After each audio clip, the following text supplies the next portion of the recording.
Guys, kung usa ka taga Sibulan guys, naaray daghang bugas dining baligya guys. Oh, daghan kayo, dili pud kayo mahal guys. Kana siya guys, para nas manok. So og bugas imong kinahanglan na ay daghan kayo diri guys. Kuno. Dool ra mo diri guys na ay atong maabi-abihong amigo. So di po datong cashier diri guys. Now sa manang. So, kumusta man inyo bugas diri, madam? Ay, halinon dakon. Halinon. Sama kasi. Ay, manampong mo po siya. Laina po. So, mayo ra inyong mga bugas diri makusog ug halin. So, naghalin.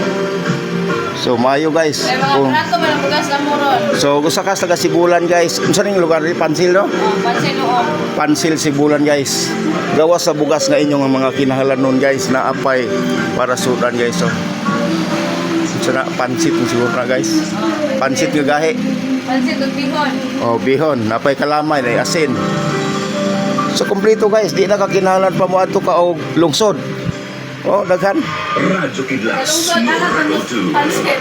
Oh, sakto to guys. Tagalungsod to guys. Pangato na mo diri sa Pansil kay no.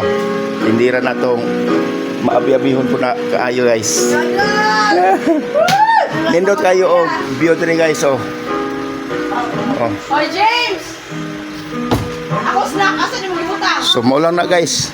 Dili maniwang ning what diri guys kay nangitag snack guys. Ako tingnan lang snack ni Kwan. Walang gold.